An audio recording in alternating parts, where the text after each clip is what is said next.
Hello दोस्तों, मैं सुजीत यादव आप सब लोग का ब्राइट गुरुकुल में स्वागत करता हूं। दोस्तों, हम लोग परावैद्युत और संधारित्र के आंकिक प्रश्नों को सॉल्व कर रहे थे, जिसमें से हम लोग 36 तक के क्वेश्चनों को, कुमार मित्तल की किताब के 36 तक के क्वेश्चनों को सॉल्व कर लिया है। उसके आगे के क्वेश्चनों को इस वीडियो में सॉल्व किया जाएगा। देखिए, इसमें 37 नंबर क्वेश्चन क्या करा कि यह एक चित्र दिया हुआ है। यहाँ पर इस चित्र में हमको ए और बी के बीच तुल्य धारिता बतलानी है। क्या करनी है? तुल्य धारिता बतलानी है ए और बी के बीच में। तो जब हमको ए और बी के बीच में बतलानी है, अर्थात ए से शुरू करेंगे बी तक पहुँचेंगे हम लोग। तो ए से अगर शुरू करेंगे तो इस पॉइंट पर जब पहुँचेंगे तो यहाँ से हमें दो रास्ते मिलेंगे, एक इधर से जाएगा और एक इधर से होकर के जाएगा, और दोनों रास्ते आकर के यहाँ पर मिलेंगे। तो देखिए, 200 माइक्रोफैरड और 200 माइक्रोफैरड ये किस क्रम में होंगे? श्रेणी क्रम में होंगे। तो पहले इनको हम लोग जोड़ लेंगे। 200 माइक्रोफैरड व 200 माइक्रोफैरड को श्रेणी क्रम में जोड़ने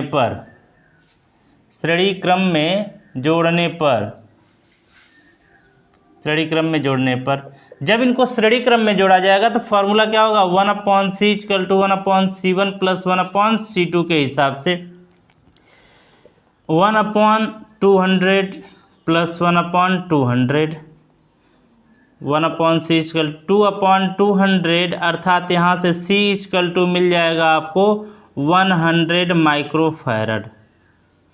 यह कितना हो गया? 100 माइक्रोफैरड हो गया। अब यह 100 माइक्रोफैरड और यह 100 माइक्रोफैरड कैसे होंगे? समांतर क्रम में होंगे। तो आप क्या करिएगा? 100 माइक्रोफैरड व 100 माइक्रोफैरड को समांतर क्रम में जोड़ने पर जब इनको समांतर क्रम में जोड़ा जाएगा तो सी डैश, मान लीजिए तुल्य धारिता क्या हो जाएगी? इनकी तुल्य धारिता सी डैश होगी। इनकी तुल्य धारिता कितनी है? सी। इनकी तुल्य धारिता कितनी हो जाएगी? C dash. तो कितना हो जाएगा? 100 + 100, अर्थात यहाँ से सी डैश का वैल्यू हो जाएगा 200 माइक्रोफैरड। इन तीनों की तुल्य धारिता कितनी है?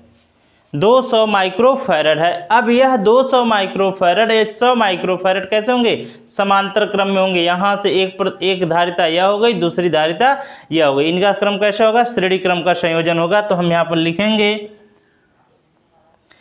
200 माइक्रोफैरड व 100 माइक्रोफैरड को श्रेणी क्रम में जोड़ने पर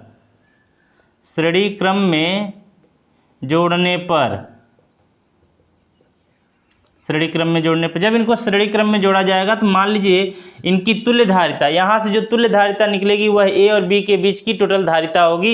इनकी जो तुल्य धारिता है वह 1/c" है। तो यहाँ से हो जाएगा 1/200 + 1/100, एलसीएम हो जाएगा 200। तो हो जाएगा 1 + 2 1/c" बराबर, तो 1/c" बराबर मिल जाएगा 3/200, अर्थात c" बराबर मिल जाएगा 200/3 माइक्रोफैरड। यह क्या होगी? ए और बी के बीच की तुल्य धारिता होगी। ठीक है, इसका नेक्स्ट क्वेश्चन देखिए। बिंदु ए और बी के बीच यहाँ पर भी तुल्य धारिता बतलानी है आपको। यह ए और बी के बीच, ए से बी जाना है आपको। देखिए, सॉल्व कैसे करिएगा? पहले यह और यह सब आपस में हम लोग सॉल्व करने की कोशिश करेंगे। अगर हम लोग इन दोनों को सॉल्व करें तो 2 माइक्रोफैरड और 2 माइक्रोफैरड समांतर क्रम में होंगे। और यहाँ से देखिए, इसको जब सॉल्व करेंगे तो 6 माइक्रोफैरड और 12 माइक्रोफैरड श्रेणी क्रम में होंगे। इनका जो तुल्य मिलेगा वह इसके साथ कैसे होगा? समांतर क्रम में होगा। चलिए बात करते हैं हम लोग यहाँ से। 2 माइक्रोफैरड व 2 माइक्रोफैरड को समांतर क्रम में जोड़ने पर तो अगर यहाँ से C निकलेगा तो कितना हो जाएगा? 2 + 2, अर्थात C बराबर मिल जाएगा आपको 4 माइक्रोफैरड। इसकी जगह पर धारिता कितनी हो जाएगी? 4 माइक्रोफैरड हो जाएगी। अब देखिए, 8 माइक्रोफैरड और 4 माइक्रोफैरड कैसे होंगे? श्रेणी क्रम में होंगे। तो जोड़ लीजिए इनको। 8 माइक्रोफैरड व 4 माइक्रोफैरड को श्रेणी क्रम में जोड़ने पर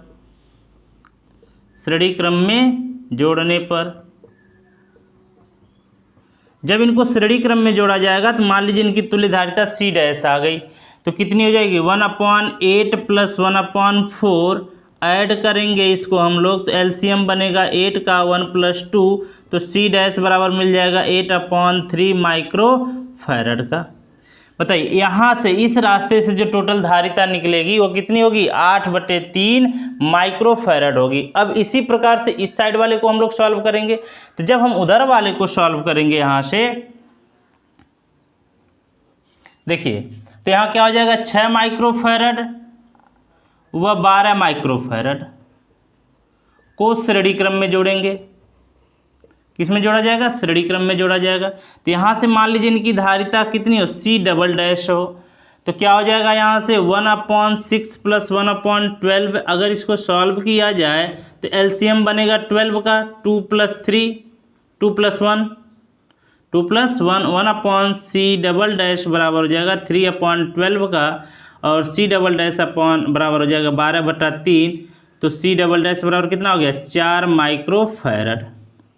अब यह 4 माइक्रोफैरड और 4 माइक्रोफैरड कैसे होंगे?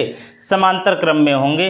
तो हम यहाँ लिखेंगे 4 माइक्रोफैरड, इधर कर लेते हैं, इस वाले हिस्से में सॉल्व कर लेते हैं क्वेश्चनों को।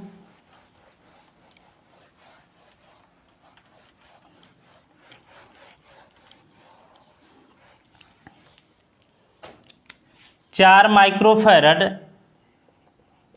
व 4 माइक्रोफैरड को समांतर क्रम में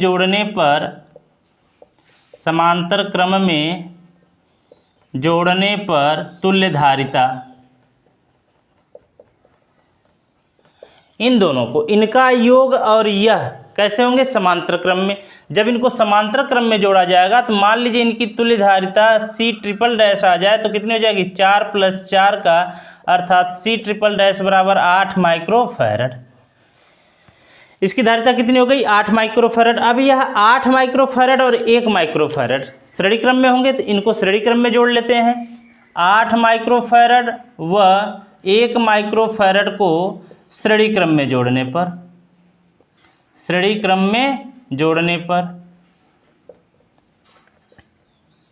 जब इनको श्रेणी क्रम में जोड़ा जाएगा तो इनकी तुल्य धारिता कितनी हो जाएगी 1/8 + 1/1। एलसीएम बनेगा 8 का 1 + 8 अर्थात 9/8। यहाँ से जो तुल्य धारिता मिलेगी 8/9 माइक्रोफैरड का। अब यह 8/9 माइक्रोफैरड सी ट्रिपल डैश क्या कहोगे आप? C triple dash, C fourth dash है, और सी डैश को समांतर क्रम में जोड़ने पर तुल्य धारिता यही होगी आपको पूरे परिपथ की धारिता। यही क्या होगी? पूरे परिपथ की धारिता होगी। तो कितना हो जाएगा यहाँ से? मान लीजिए 1/c बराबर क्या होता है 1/c dash + 1/c dash. Value को पुटअप करिए 8/9 + 8/3। एलसीएम कितना हो जाएगा 9 का 8 3 × 9 8 × 24 24 8 32/9 माइक्रोफैरड। तुल्य धारिता कितनी होगी इस परिपथ की? 32/9 माइक्रोफैरड इस पूरे परिपथ की धारिता होगी। ठीक है, इसका अगला क्वेश्चन देखिए। अगला क्वेश्चन क्या कर रहा है? बिंदु ए और बी के बीच तुल्य धारिता बतानी है। यहाँ पर भी हमको ए और बी के बीच टोटल धारिता बतलानी है, और कह रहा है यदि ए और बी के बीच टोटल विभवांतर अगर 100 वोल्ट का हो तो एक के निकटतम वाले संधारित्र, ए का निकटतम संधारित्र कौन है? 3 माइक्रोफैरड वाला, इसके पास आवेश कितना होगा ये आपसे पूछा जा रहा है। देखिए पहले तो हम लोग यहाँ से बात करेंगे कि ए और बी के बीच टोटल धारिता कितनी है, तुल्य धारिता कितनी है, तो इसको सॉल्व करना हमको। तो अगर हम इधर से सॉल्व करेंगे तो हमको थोड़ी सी प्रॉब्लम हो जाएगी, तो हम लोग क्या करेंगे इसको पीछे के साइड से सॉल्व करना शुरू करेंगे। तो यहाँ से देखिए, अगर हम यहाँ से बात करें इन तीनों की 3 माइक्रोफैरड 3 माइक्रोफैरड 3 माइक्रोफैरड, तो कैसे होंगे? श्रेणी क्रम में होंगे। इनको हम लोग क्या करेंगे? श्रेणी क्रम में जोड़ देंगे। नामकरण कर दें अगर हम इसका, यह पहला संधारित्र, दूसरा संधारित्र, तीसरा संधारित्र, चौथा, पाँचवा, छठा, सातवां, और ये हो जाएगा 8वां, और ये हो गया 9वां संधारित्र। ये हमने संधारित्रों का नामकरण कर दिया। तो हम किस किस संधारित्र को? पहले, दूसरे व तीसरे संधारित्र को श्रेणी क्रम में जोड़ेंगे। कैसे जोड़ेंगे? श्रेणी क्रम में जोड़ने पर। जब इनको श्रेणी क्रम में जोड़ा जाएगा तो मान लीजिए सी निकल जाएगा यहाँ से कितना 1/c equal to 1/3 plus 1/3 plus 1/3, तो 1/c इक्वल टू 3/3 हो जाएगा, तो c इक्वल टू 1 माइक्रोफैरड आ गया यहाँ से। इसका तुल्य कितना आ गया 1 माइक्रोफैरड। अब देखिए यह 1 माइक्रोफैरड व 2 माइक्रोफैरड कैसे होंगे समांतर क्रम में। 1 माइक्रोफैरड व चौथा संधारित्र को समांतर क्रम में जोड़ने पर, समांतर क्रम में जोड़ने पर, जब इनको समांतर क्रम में जोड़ा जाएगा तो c बराबर क्या हो जाएगा 1 + 4, अर्थात c का वैल्यू हो गया यहाँ से 1 प्लस, ये चौथा कितने का 2 का है ना, 2 माइक्रोफैरड का है, तो 1 + 2 बराबर कितना हो गया 3 माइक्रोफैरड।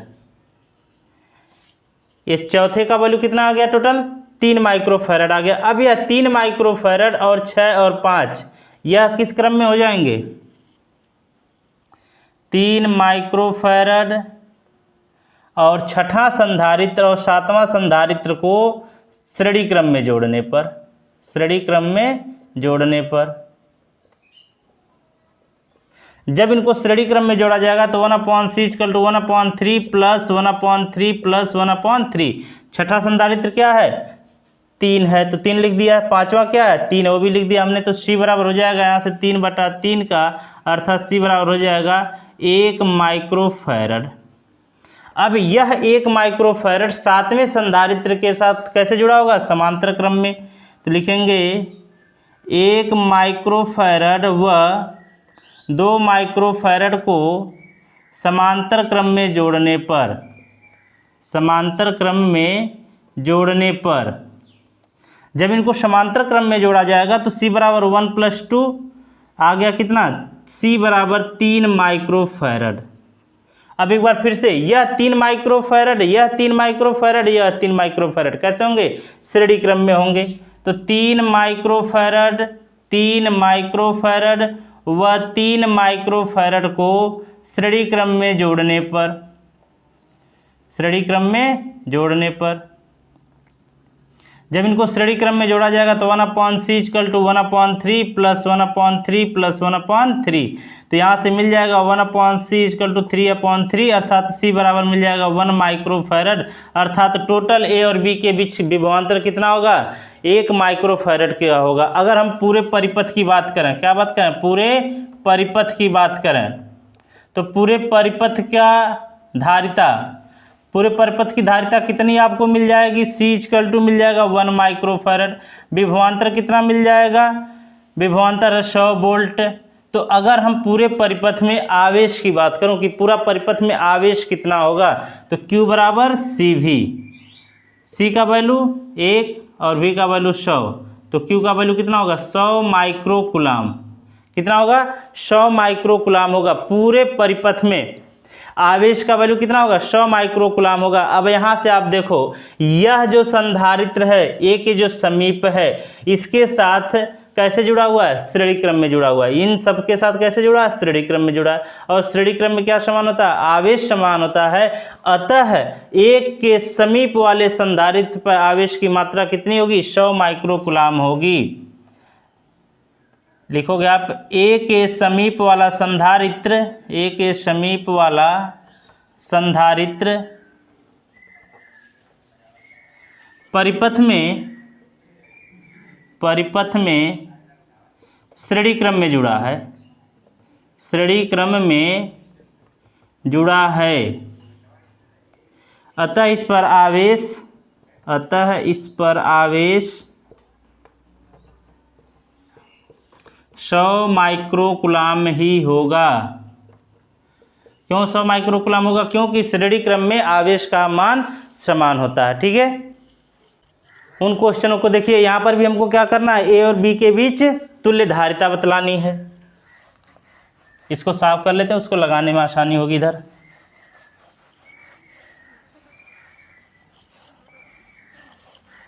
यह आपके पास परिपथ दिए गए हैं। पहला परिपथ देखिए, अगर हम लोग इसको बनाएं तो यह कैसे बनेगा। पहला वाला परिपथ बनाने जा रहे हैं हम लोग।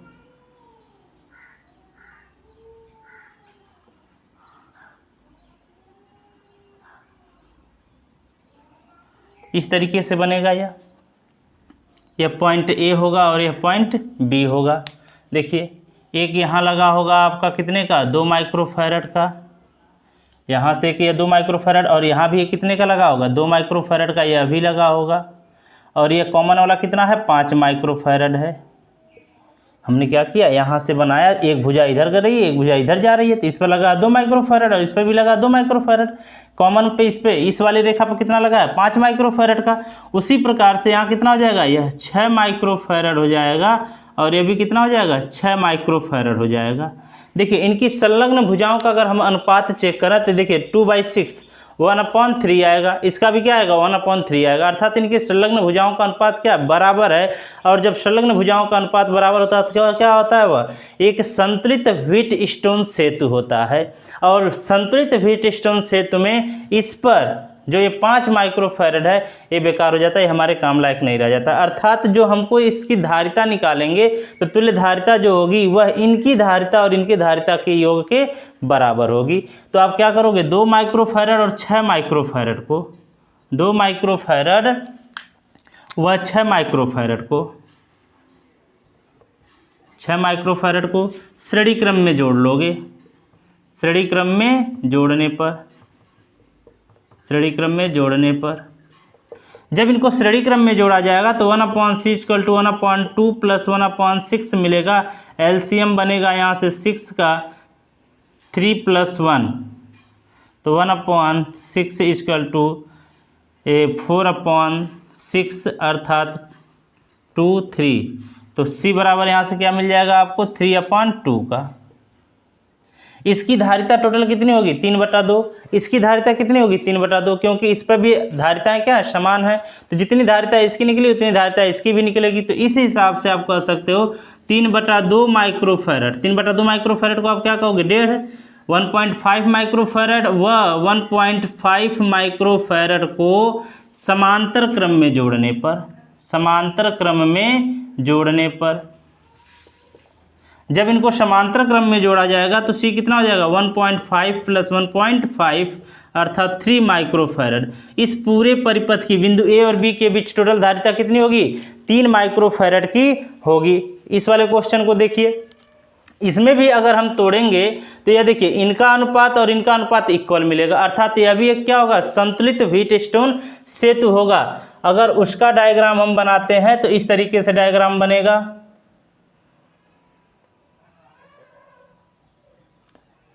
यहाँ पर देखिए, यहाँ C है, यहाँ C है, यहाँ C है, यह भी C है और यह भी C है, और यहाँ पर लगा है 2C। आपको पॉइंट B दिया है और ये पॉइंट A है। A और B के बीच आपको तुल्य धारिता बतलानी है। तो देखिए इसका अनुपात 1 होगा, इसका भी अनुपात 1 होगा, अर्थात ये क्या है, एक संतुलित व्हीटस्टोन सेतु है। क्या है, संतुलित व्हीटस्टोन सेतु है। तो यह दोनों कैसे जुड़े होंगे, श्रेणी क्रम में। तो आप लिखोगे C व C को कैसे जोड़ोगे, श्रेणी क्रम में जोड़ने पर, श्रेणी क्रम में जोड़ने पर। जब इनको श्रेणी क्रम में जोड़ा जाएगा तो इनकी तुल्य धारिता मान लीजिए C' आ रही, तो 1/c + 1/c, 1/c' बराबर c, एलसीएम होगा 1 + 1 अर्थात C' बराबर c/2 आ जाएगा। यहाँ से धारिता इसकी कितनी हो गई, c/2। इसकी धारिता कितनी होगी, c/2। तो आप क्या लिखिएगा, c/2 व c/2 को समांतर क्रम में जोड़ने पर, समांतर क्रम में जोड़ने पर जब इन दोनों लोगों को समांतर क्रम में जोड़ा जाएगा तो मान लीजिए इनकी तुल्य धारिता C" है, तो c/2 + c/2, तो ये क्या हो जाएगा, यहाँ से c" बराबर c हो जाएगा। अर्थात इनकी जो टोटल धारिता मिलेगी कितनी मिलेगी, c मिल जाएगी। अब यह जो टोटल धारिता c है वह 2c के साथ कैसे होगा, श्रेणी क्रम में होगा। तो इनको हम लोग क्या करेंगे, श्रेणी क्रम में जोड़ देंगे।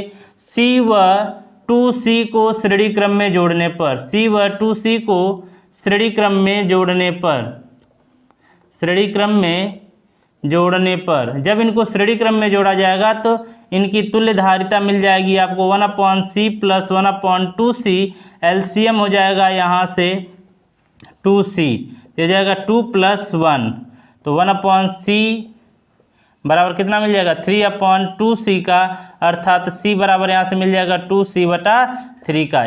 अगला क्वेश्चन देखिए करा, यहाँ पर भी क्या एक चित्र दिया हुआ है, इसमें ए और बी के बीच आपको क्या करना है, तुल्य प्रतिरोध तुल्य धारिता बतलानी है। तो इसको भी एक बार जांच करेंगे हम लोग, कहीं ये एक संतुलित व्हीटस्टोन सेतु तो नहीं है। देखिए यहाँ पर ये दो भुजाएं हो गई, एक भुजा यह हो गई, दूसरी भुजा यह हो गई। अगर यहाँ से देखेंगे यह एक भुजा हो गई और दूसरी भुजा यह हो गई, तो ये दो संलग्न भुजाएं हो गई। तो 2/2 2/2 इनका अनुपात क्या आ गया, बराबर आ गया, अर्थात ये क्या है, एक संतुलित व्हीटस्टोन सेतु है। और जो संतुलित व्हीटस्टोन सेतु होता है उसमें का जो कॉमन वाला बीच वाला जो फैक्टर होता है, जो धारिता होती है, वह प्रभावहीन होता है, उसका कोई काम नहीं होता है। तो यहाँ पर अगर हम तुल्य धारिता निकालेंगे तो 2 माइक्रोफैरड और 2 माइक्रोफैरड कैसे जुड़ेंगे, समांतर क्रम में। और यहाँ से 2 माइक्रोफैरड और 2 माइक्रोफैरड कैसे जुड़ेंगे, यह भी समांतर क्रम में, ऐसे इनका होगा। तो और इनकी जो तुल्य धारिता निकालेंगे हम लोग यहाँ से, तो देखिए कैसे हो जाएगा। ये पहले अगर हम इस फिगर को फिर से बनाएं तो यह हो जाएगा आपका 2 माइक्रोफैरड का, यह होगा,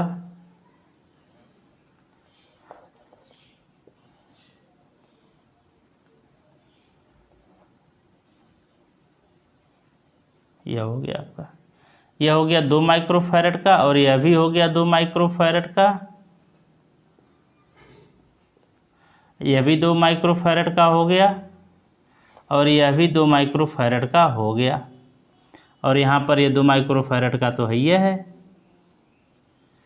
ये पॉइंट बी हो जाएगा, ये पॉइंट ए हो जाएगा। देखिए यह 2 माइक्रोफैरड कैसे होंगे, श्रेणी क्रम में होंगे। तो 2 माइक्रोफैरड व 2 माइक्रोफैरड को श्रेणी क्रम में जोड़ने पर, श्रेणी क्रम में जोड़ने पर,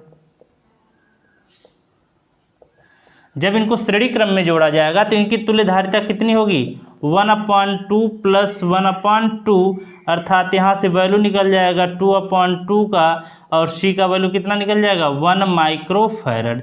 इसी प्रकार से यह भी कितना होगा, 1 माइक्रोफैरड होगा। तो यह दोनों अब 1 माइक्रोफैरड व 1 माइक्रोफैरड, 1 माइक्रोफैरड व 1 माइक्रोफैरड को समांतर क्रम में जोड़ने पर, समांतर क्रम में जोड़ने पर तुल्य धारिता, समांतर क्रम में जोड़ने पर तुल्य धारिता कितनी हो जाएगी। यहाँ से अगर हम बात करें C बराबर कितना हो जाएगा, C डैश कर दें इसको, 1 + 1, अर्थात कितना हो जाएगा, 2 माइक्रोफैरड। यहाँ से इसकी तुल्य धारिता कितनी हो जाएगी, 2 माइक्रोफैरड इसकी तुल्य धारिता हो जाएगी। ठीक है, अब इस क्वेश्चन को देखिए, ए और बी के बीच यहाँ पर भी आपको क्या करना है, तुल्य धारिता बतलाना है। इसको सॉल्व करेंगे, देखिए ए और बी के बीच बतलाना है। तो यह देखिए 4 माइक्रोफैरड और 5 माइक्रोफैरड कैसे होंगे, समांतर क्रम में होंगे। तो 4 माइक्रोफैरड और 5 माइक्रोफैरड को पहले हम जोड़ लेंगे समांतर क्रम में। 4 माइक्रोफैरड व 5 माइक्रोफैरड को समांतर क्रम में जोड़ने पर, को समांतर क्रम में जोड़ने पर, जब इनको हम समांतर क्रम में जोड़ेंगे इनकी तुल्य धारिता कितनी आ जाएगी, 9 माइक्रोफैरड आ जाएगी। अब यहाँ से देखिए 2 माइक्रोफैरड, 3 माइक्रोफैरड और 6 माइक्रोफैरड कैसे होंगे, समांतर क्रम में। इनको भी हम तीनों लोगों को आपस में कैसे जोड़ लेंगे, समांतर क्रम में। तो 2 माइक्रोफैरड, 3 माइक्रोफैरड व 6 माइक्रोफैरड को समांतर क्रम में जोड़ने पर, समांतर क्रम में जोड़ने पर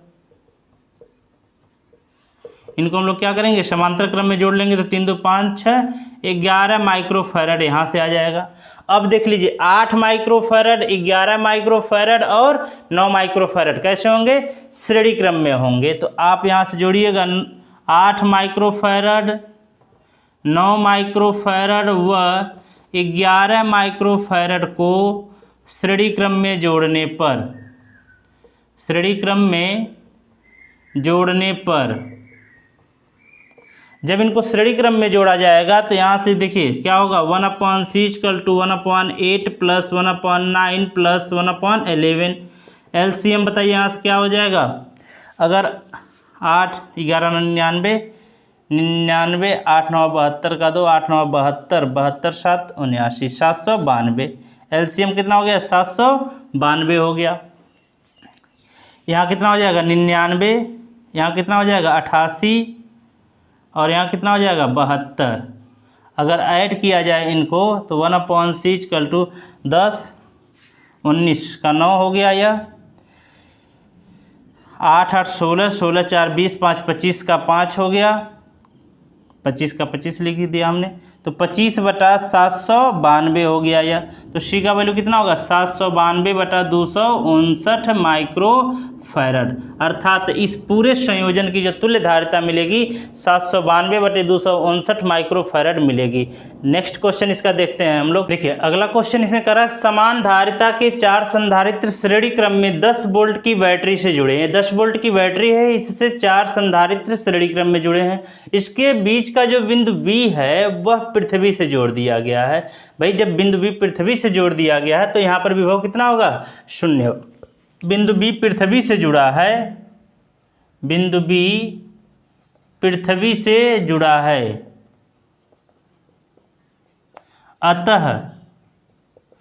अतः बिंदु B पर विभव क्या हो जाएगा 0 हो जाएगा। ठीक है, अब देखिए यहाँ से अब हम अगर यहाँ बात करें AB के बीच बात करें, जितनी धारिता AB के बीच लगा हुआ है उतनी धारिता BC के बीच लगा हुआ है, अर्थात इनके सिरों के बीच धारिता और यहाँ से इनके सिरों के बीच धारिता समान है। दोनों के बीच क्या हो गई धारिता समान हो गई, तो हम यहाँ से कह सकते हैं तो इनके बीच का विभव भी क्या होगा एक समान होगा। अगर यहाँ से निकालना VA माइनस VB, यहाँ से यहाँ तक के विभव का अंतर और यहाँ से यहाँ तक के विभव का अंतर बराबर होगा VB माइनस VC का। चलिए इसको सॉल्व करें अगर हम लोग तो यह हो जाएगा VA प्लस VC बराबर होगा VB प्लस VB का, अर्थात VA प्लस VC बराबर हो जाएगा 2VB का, और VB का वैल्यू कितना है 0 है, तो कितना हो जाएगा VA प्लस VC बराबर हो जाएगा 0 का। इसको बना देंगे हम लोग इक्वेशन नंबर 1। ठीक है, अब देखिए यहाँ से कह रहा है कि ये 10 वोल्ट की बैटरी लगी हुई है। जब 10 वोल्ट की लगी हुई है बैटरी, ये पॉजिटिव टर्मिनल है, अर्थात यह उच्च विभव पर होगा और ये दूसरा वाला C क्या होगा निम्न विभव पर होगा। तो पॉइंट A और पॉइंट C के बीच का जो विभव अंतर होगा वो कितने का होगा 10 वोल्ट का होगा, अर्थात हम यहाँ से कह सकते हैं VA माइनस VC बराबर कितना होगा 10 वोल्ट होगा। ये हो गया इक्वेशन नंबर 2। समीकरण 1 और 2 को सॉल्व कर लिया जाए। समीकरण 1 प्लस 2 कर लिया जाए तो क्या हो जाएगा VA प्लस VC बराबर 0 का, VA माइनस VC बराबर 10 का, कैंसिल हो जाएगा। VA बराबर कितना मिल जाएगा 10, 2VA बराबर 10, तो VA बराबर कितना मिल जाएगा 5 वोल्ट। VA का वैल्यू कितना मिलेगा यहाँ से 5 वोल्ट निकलेगा। अब VC का वैल्यू कितना निकल जाएगा यहाँ से समीकरण 1 से कर लीजिए। समीकरण 1 से 5 प्लस VC बराबर 0, तो VC बराबर कितना हो जाएगा -5 वोल्ट, अर्थात यह किस पर होगा -5 वोल्ट के विभव पर होगा और पॉइंट A किस पर होगा +5 वोल्ट के विभव पर होगा। ठीक है, A और C के बीच विभव क्या होगा ये आपको विभव मिल गया। ठीक है, इसमें देखिए यह जो परिपथ दिया हुआ है इसमें कह रहा है कि संधारित्र C के प्लेटों पर आवेश आपको बतलाना है। यह बैटरी लगी हुई है, क्या लगी है बैटरी लगी है, बैटरी का विद्युत वाहक बल दिया है, बैटरी का आंतरिक प्रतिरोध दिया है। तो बैटरी जो यहाँ से धारा निकलेगी वह धारा ऐसे होकर के आएगी और वह धारा इसमें नहीं जाएगी, अगर जाएगी भी यहाँ तक जाएगी तो यहाँ क्या मिल जाएगा संधारित्र मिल जाएगा। संधारित्र जब पढ़ा रहे थे हमने बताया था आपको, संधारित्र क्या करता है AC धारा को प्रवाहित करता है और DC धारा को ब्लॉक करता है, अर्थात DC धारा को प्रवाहित नहीं होने देता है। तो यहाँ से DC धारा आगे नहीं बढ़ पाएगी, अर्थात जो भी धारा जाएगी वह इस रास्ते से होकर के निकलेगी। यहाँ से क्या हो जाएगा संधारित्र DC धारा को प्रवाहित नहीं करता है, संधारित्र DC धारा को प्रवाहित नहीं करता है, DC धारा को प्रवाहित नहीं करता है। जब संधारित्र DC धारा को प्रवाहित नहीं करता है तो अगर हम यहाँ से I निकालें, I बराबर क्या होता है E/R प्लस R होता है। तो देखिए यहाँ पर E का वैल्यू तो E है और आंतरिक प्रतिरोध का वैल्यू आंतरिक स्मॉल r ही है, लेकिन जो बाह्य प्रतिरोध है वो कितना है R2 है। तो I बराबर क्या मिलेगा E/R2 प्लस R। अगर हम यहाँ से यहाँ तक विभव की बात करें विभवांतर, तो विभव क्या होगा A व B के बीच विभव, A व B के बीच विभव। देखिए ए और बी के बीच विभव निकालेंगे, v बराबर क्या होता है आई आर, तो आई आर टू हो जाएगा। तो यहाँ से v का वैल्यू कितना हो जाएगा, आई का मान अगर हम रखते हैं तो क्या होगा ई, तो हम रख दें यहाँ से R2 बटे R2 प्लस R, यह हो गया किसका मान, v का मान। हमको क्या चाहिए, C पर आवेश। अगर इसके बीच यहाँ से यहाँ तक विभवांतर इतना है तो इसमें भी विभवांतर कितना होगा, R2 बटे R2 प्लस R ही विभवांतर होगा। अगर हम आवेश की बात करें तो Q बराबर क्या होता है CV से। इस संधारित्र की धारिता क्या है, C है। विभवांतर कितना है, R2 बटे R2 प्लस R है। तो इस पर आवेश कितने हो जाएंगे, C गुणा R2 बटे R2 प्लस R हो जाएगा। ठीक है, अब इसका अगला क्वेश्चन हम लोग नेक्स्ट वीडियो में देखेंगे।